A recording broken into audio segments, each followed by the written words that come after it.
Les réseaux se réinstallent, à l'exception de celui qui est en bas de nos immeubles et sur lequel on intervient en groupe de riverains pour chasser les dealers. Tous les autres ont repris l'activité et on craint que ça ne revienne à l'état antérieur. Là, actuellement, le sentiment, c'est plutôt la colère. Ce riverain, ce que dit ce riverain, c'est-à-dire que là, en bas de chez eux, c'est eux qui interviennent pour aller essayer de discuter, de dissuader les dealers. Pour le reste, la police a repris ses vacations, peut-être dans d'autres secteurs de la ville, de Lyon, juste à côté, ou dans d'autres endroits en France.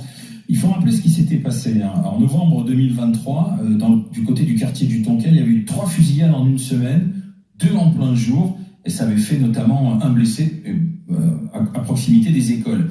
Le ministre, dans la foulée, le ministre de l'époque, c'est-à-dire Gérald Darmanin, avait envoyé des opérations Place Net XXL pour neutraliser les points de deal.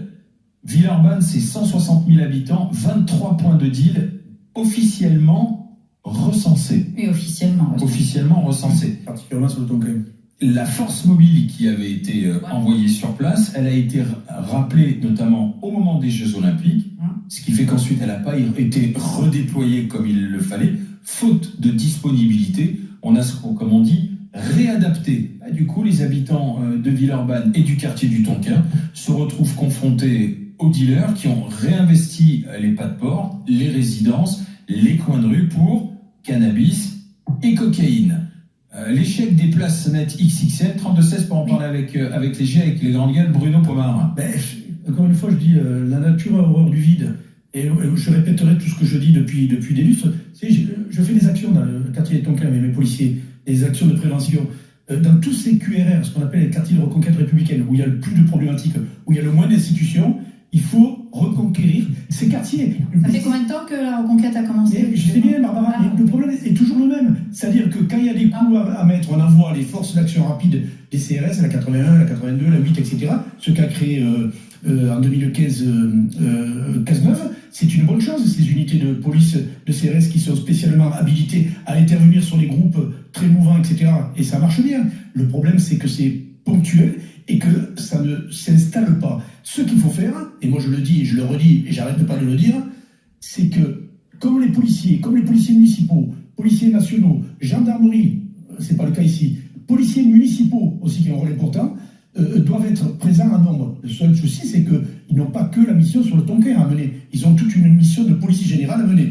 Donc la sécurité globale qui a été mise en place par Darmanin il y a quelques années, c'était quoi? C'est de faire travailler la police, la gendarmerie, les polices municipales, les acteurs sociaux dans les quartiers, les associations aussi, qui ont un rôle important. Et tout ce petit monde doit arriver à travailler ensemble. Le seul souci, c'est qu'encore une fois, on n'a pas compris que ces quartiers, si on n'est pas présent en permanence, on ne s'en sortira pas. C'est pour ça que je suis totalement favorable à voir l'armée travailler avec la police à sécuriser. Attends, allez, s'il te plaît.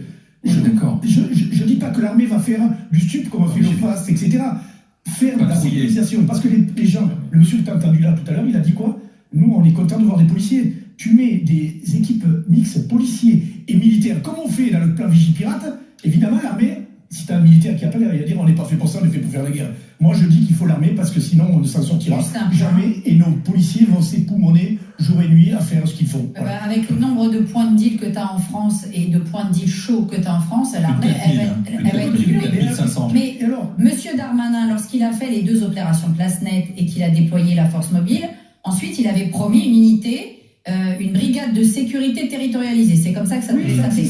Elle n'est toujours pas mise en place dans le quartier du Tonquin. Non, mais je te dis simplement que la brigade de sécurité territorialisée n'est pas mise en place, donc il n'y a pas de raison d'enlever les forces mobiles installées. On a été obligé de les enlever après les vidéos, etc. Mais il n'empêche que le gouvernement fait quelque chose, mais ensuite, il n'y a pas le suivi derrière. Ce suivi n'est pas fait.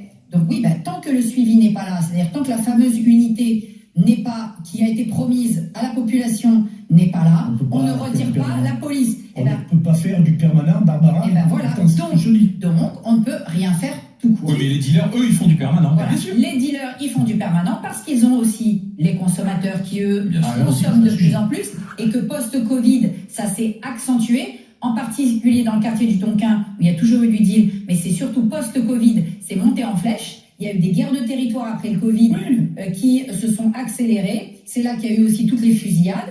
Donc, on a eu, au moment du Covid, une augmentation de la consommation de stupéfiants dans le pays, et d'antidépresseurs et de pilules en tout genre. Et on a doublé aussi les effectifs à l'OFAST. Il y a 250 policiers à l'OFAST. Ça va pas se calmer avec l'ambiance qu'il y a dans ce pays, c'est-à-dire que vraiment, on dirait même qu'on fait tout pour plomber l'ambiance, pour que les gens aient de plus en plus envie de se droguer d'ailleurs.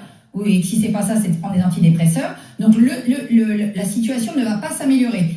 Que fait le gouvernement? Monsieur Retailleau ne peut rien faire de plus. Ne peut rien faire. Il va appeler la CRS 8 ici, oui, un coup je te l'envoie en Guadeloupe, après je te l'envoie en Martinique, après je te l'envoie en Nouvelle-Calédonie, après je te l'envoie au Tonkin, après ce sera Rennes, ça n'arrête pas. Et tu ne serais pas d'accord de l'armée? Mais l'armée, d'accord, mais qu'est-ce qu'elle va faire l'armée? L'armée, elle est pas là. Moi je vais te dire à un moment, ça suffit, l'armée qui patrouille avec les FAMAS, ils ont autre chose à faire. Ce qu'il faut, c'est choper les grosses têtes. Les grosses têtes, elles sont pas en France, on sait où elles sont. Oui. On aille faire des accords de partenariat pour aller les choper dans les pays où ils sont. Avec le Maroc. Oui, et Dubaï. Ils sont tous à Dubaï. Et le groupe Yoda de Marseillais, grâce au Maroc. Mais encore une fois, tu me dis l'armée. Mais c'est les riverains. Si tu veux, les riverains, eux, au quotidien, ils sont emmerdés. Voilà. Ce qu'ils veulent, c'est pouvoir rentrer chez eux, descendre de chez eux, faire en sorte que leurs enfants aillent tranquillement à l'école, reviennent. Si le soir, tu veux redescendre dîner au restaurant ou faire quelques pas pour digérer, ou j'en sais rien en bas de chez toi, ce qui est la vie normale, ils veulent pouvoir le faire sans avoir peur des dealers, ou que leurs dealers leur disent non, désolé, vous ne passez pas, vous ne rentrez pas, vous allez voir ailleurs. Il faut de l'humain.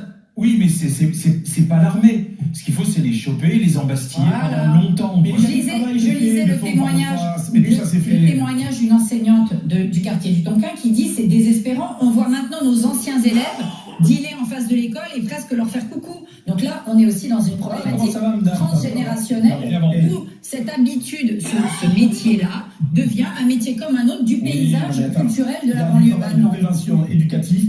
L'OFAST, l'Office anti-stup, fait un travail considérable. Ils ont été. Non, mais il y a du travail de fond qui est fait avec des équipes de policiers, de la police judiciaire qui travaillent sans arrêt. Le seul truc, c'est qu'il faut sécuriser ces quartiers. Peut-être des sociétés de sécurité. Et taper sur les parents qui laissent leurs gamins faire les choux à 14 ans. Déjà, il faut se réapproprier les quartiers. Allez, hop, au revoir. Dans un instant, on va continuer la discussion avec Cédric Van Stevendel. C'est le maire de Villeurbanne, justement. On fera le constat avec lui. Effectivement, est-ce que les opérations XXL place nette là sur la drogue ont échoué? Les dealers sont revenus dans le quartier du Tonkin de Villeurbanne, tout de suite au 32-7.